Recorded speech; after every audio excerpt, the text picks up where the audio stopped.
What's up, guys, and welcome back to the channel. And Robert Whittaker just fucking chinned Ikram Aliskerov inside half a round and KO'd him immediately. And it was quite spectacular to watch. It was very enjoyable. Now, I got my main event pick wrong, but I am never been more happy to do so because I'll talk about it in a bit, but I basically picked Ikram doing some reverse psychology of saying, like, if I pick Ikram, then he's gonna lose. Because I said in my video, I'm like, every time I have a close pick like this, where I'm like, logically Whittaker should win, but I've got a vibe Ikram's gonna win. If I pick Ikram, he'll lose. So I picked Ikram to ensure the victory of Robert Whittaker. But no, all jokes aside, I'll talk about that in a bit. But the card was alright. You know, had a couple finishes here and there. There were 4 finishes out of 11 fights on the card, so not the most action-packed night of fights. But yeah, I'll talk about every single fight on the card, starting with the first prelim, ending with the main event, giving my reaction and breakdown. I'll go through my picks at the end of the video, and yeah, let's get started. The first fight of the night was Chong Hoi versus Longxia. Now, I picked Chong Hoi because I thought he would have the better cardio, and I thought he would do the better work, and he did. He won a decision. It was a split. It was a close fight. It could have gone either way. I really don't remember anything because this was the first fight. It was the first fight of a card that started at 2 a.m., which I stayed up all night for and watched every second of it. So I was very tired throughout a lot of it. I'm very tired now. I'm going to try and get my videos done, record this, do the next fights to make, and then I'm trying to have a fucking sleep. But yeah, I really don't remember a lot about this fight. At moments, both of them actually got, I think, Longxia actually got the back of Chong Hoi, but Chong Hoi was landing really good knees in the clinch, which was doing a lot of damage. I forget which rounds it came down to, but I think it was kind of all over the place. 2 judges scored it 2 rounds to 1 for Chong Hoi, 1 scored it 2-1 for Longxia. Close fight, couldn't care less, and Chong Hoi wins the road to UFC title. Let's move on though to the next fight. Magomed Gajiazulov versus Brennen Hiio. Now, I picked Magomed Gajiazulov to win. I thought he might get a finish. He just kind of lay and pray, just did the typical Dagestani style to a decision here. Brennen Hiio landed a good calf kick in round 1, which busted up the leg of Magomed Gajiazulov. But then in round 2 and 3, it was all Magomed just wrestling, doing what, you know, people named Magomed do, and just taking motherfuckers down. And yeah, that was what they did. Very boring fight. There was a cage grab in there at one point. Really not the most entertaining spectacle to watch. But yeah, let's move on to another fight. Next fight on the card, Muen versus Chong Hoi. I picked Gaffo to win. He gets it done by decision. This was actually a pretty fun fight at moments. At times, it got boring. At times, there was a whole bunch of lay and pay, a whole lot of nothing. But Muen Gaffo actually did some good work here, and he made sure to end all of the rounds with big punching combinations and actually put a lot of damage on Chong Hoi at the end of the rounds to kind of make sure. I think he still would have won 30-27, but he made sure to just confirm that he had the rounds at the end of it by just charging at him and just landing big shots. I picked him to win because I was like, he'll do more, he'll push the pace a bit more. Chong Hoi's the guy that likes to sit on the outside a bit more, use the range, and I'm like, Gaffo will get in his face, beat him up a little bit in the clinch, take him down. There was some good wrestling moments here. Both of them actually had top position for extended periods. It was a fun fight, though, at moments. There was a big spinning wheel kick that got landed at the end, and then a nice combination from Gaffo. But yeah, it was a fun fight. Let's move on, though, up the card. Refaat Fakko versus Nicholas Delby. I picked Refaat to win by just lay and praying, and he did exactly that. You know, this was a split decision. It was very damage-based scoring, requiring to, decide who won. I saw a lot of people saying Delby won. I don't hate that argument. I kind of knew they were going to give it to Refaat, even though I thought Delby did do the more damage, so probably should have got the win. But I'm like, they're going to give it to Refaat, and that's what I knew in my prediction video. I'm like, his style is good for the judges. Like, his style is good for judges to know, for judges to be like, I don't know how much damage the other guy did. I'll just give it to the guy that got control time. So I'm like, yeah, he'll do that. He'll win on the scorecards. And he did exactly that. This was 4-0 on the card to start. I then got my next pick wrong, but I had a good start on picks. I picked Refaat. I had a bet on him by decision, so I hit that as well. But yeah, it was and I'm not even going to say a solid fight. There were moments, like, Refaat dropped Delby in round 1, but and Delby had some moments where he was pushing the pace, but apart from that, not a crazy amount going on. Refaat would just shoot a bunch of takedowns in round 3 to try and lay and pray. Let's move on there up the card. Magomedov versus Felipe Lima. Now, Lima came in on short notice for his debut, and I picked Naimov to win because I thought Naimov would just kind of hustle him around a little bit, be a bit too big, be a bit too physical in there. And it was 1-1 going into the third, and where Felipe Lima got the submission because he came out looking really good on the feet. He's really quick on the feet. He's dangerous. He's a great striker. Naimov kind of pulled it back a bit in the seconds, had a bit more grappling moments. Was just a bit bigger in there, imposed his will a little bit. And then in round 3, Lima got a very inspirational speech from his corner, and then he comes out there, gets the submission, takes the back from kind of a bit of a mistake of Naimov, and then ends up taking his back, chokes him out, gets the tap. So really good win in his debut on short notice from Felipe Lima. Let's move on though, up the card. Next up on the card was a really fun fight between Nasrat Haqparast and Jared Gordon. Now this ended up going to Haqparast on the scorecards. Little bit of a robbery, in my opinion. I kind of thought Gordon won, and I picked Haqparast. I think pretty much everyone picked Haqparast. Gordon just did a lot more work on the feet. I thought he pretty clearly won 2 and 3. Haqparast I gave round 1 because he did a bit more damage, but then Gordon was just getting in his face, pressing him, and I'm like, bro, Haqparast, how are you letting this midget fucking assert dominance over you? He's 5'6" and should be fighting at featherweight.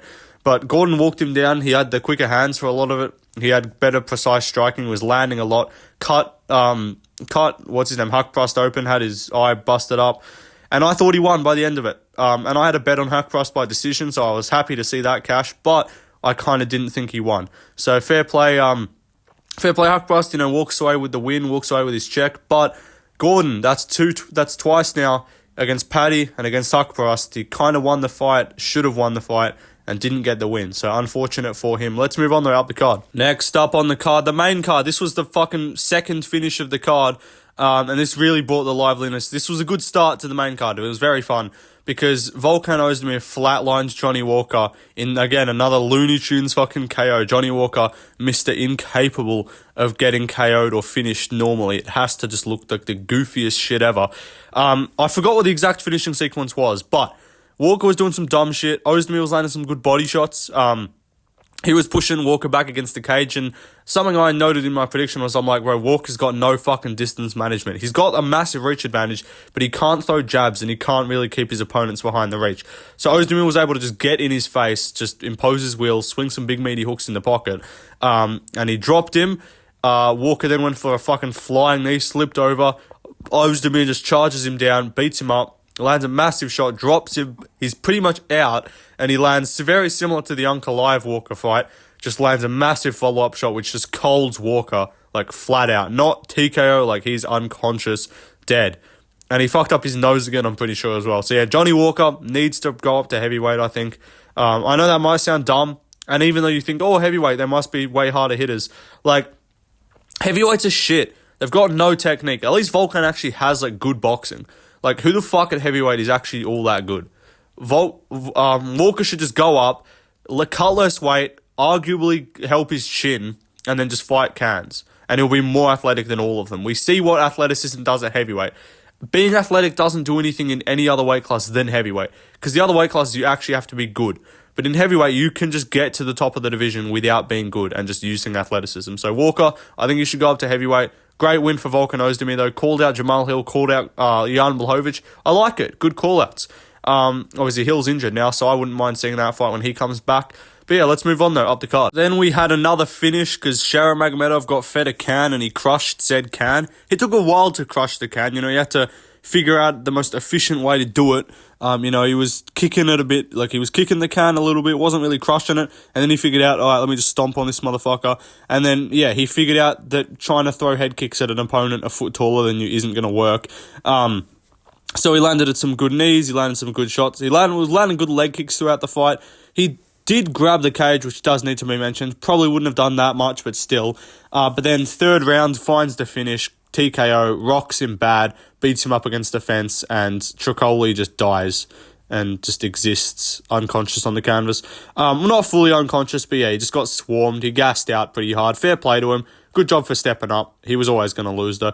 Let's move on, though, to another fight. Kelvin, the fat man, Gastelum gets the win. UD 29-28, 30-27 over Daniel Rodriguez. He just was bigger in this fight, literally. He was heavier. He had more weight on him. He didn't cut the weight that D-Rod did. I know they both weighed in at the same weight class, but D-Rod was lower and then had to put weight back on. He said he was 179 at interviews, and he had to put weight back on. So D-Rod had already drained himself a little bit.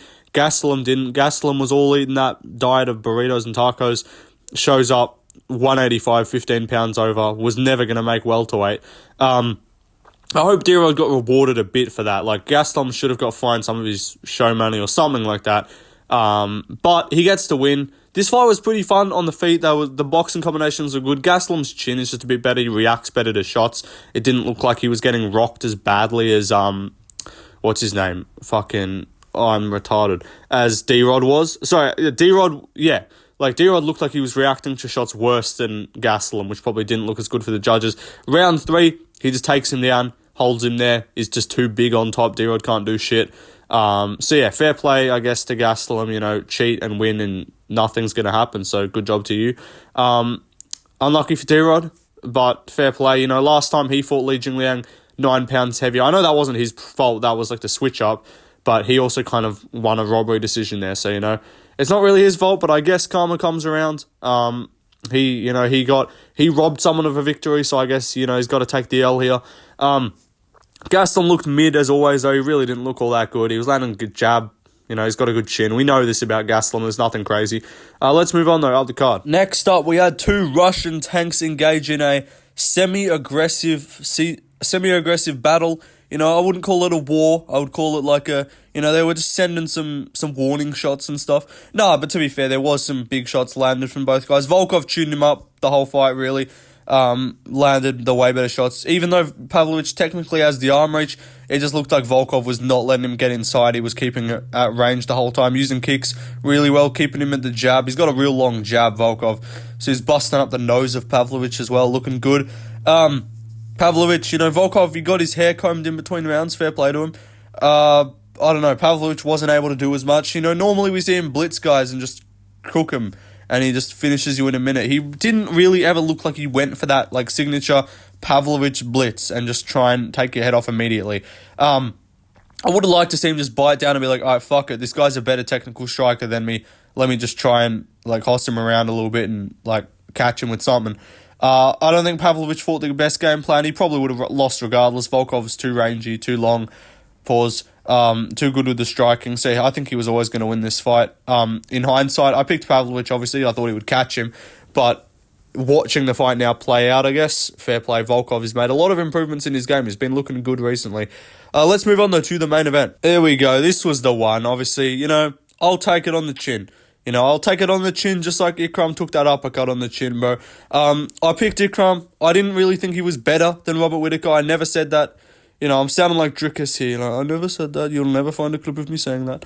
No, but I never said Ikram was better than Whittaker. I just said I had a vibe and a feeling that he would catch him. If you watched my prediction video, I yapped for 15 minutes about only this fight in particular. I did other picks for the fights, obviously, but I spent a fucking quarter of the video just yapping about this fight and just saying, bro, Whittaker's better than him. I just feel like for some reason Ikram's going to catch him. And I was like, fuck it. I'll ignore logic. I'll go with my gut feeling. My gut feeling was way off on this one. I should have just been logical. I should have been like, all right, this guy looked mid against Phil Hawes. Why the fuck am I picking him to beat Whittaker?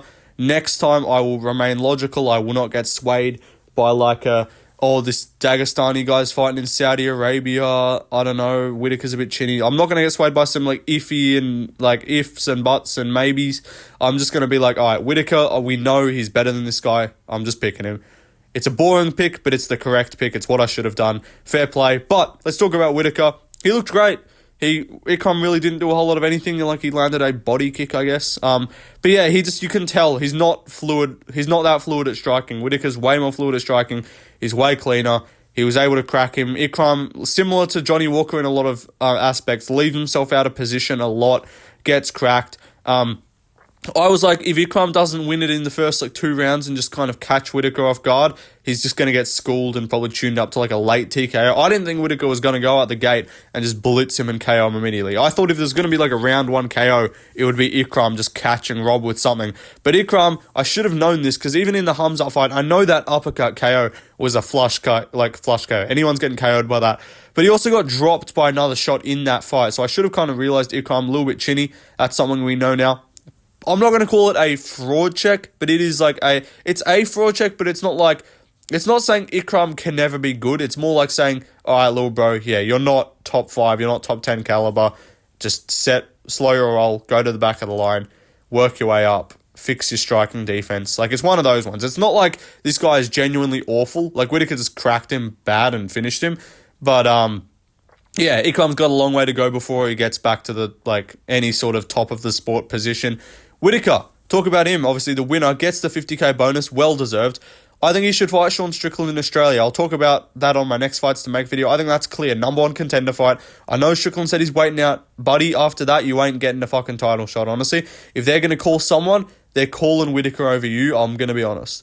I guess just because Whittaker has lost to both Izzy and DDP, you have a close fight with DDP and a win over Izzy, I guess Strickland's got like the better resume in terms of the two guys fighting for the belt. Like, he's the more appealing guy, I guess. But we know it with like Mikhaev compared to Urseg in terms of who got the title shot against Pantoja.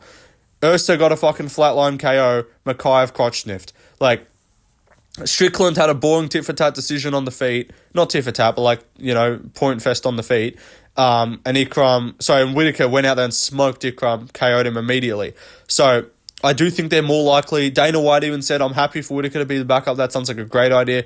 And if you do that backup spot, you're a lot more likely to get the winner. I think Izzy, if Drickus wins, I think they're going to do Strickland.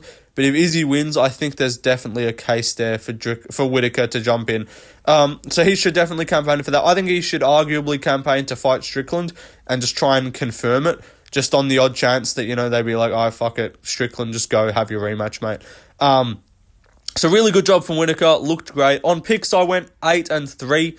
8 wins, 3 losses. I got the main event wrong. I got the co-main event wrong. I got I got Gastelum right. I got Shara right. I got Ozdemir right. I got Huck right. I got Naimov wrong. And then I got the other ones right as well. So yeah, 8-3 on picks. So that's around like 73% prediction rate for this card. I should have just stuck logically, picked Whittaker. I would have been like everyone else. I would have been safe. I would have got 9 out of 11. I would have got the Bilal number. But it is what it is at the end of the day. You know, at the end of the day, it is what it is, brother. But yeah, that's it, guys. Like the video, subscribe, leave comments on your thoughts on the fights. It was a good card, I guess. It was very boring, very slow at parts. Also, the fact that it was at 3 a.m. in the morning for me didn't help at all. I'm almost asleep as I'm speaking right now. But yeah, peace out, guys.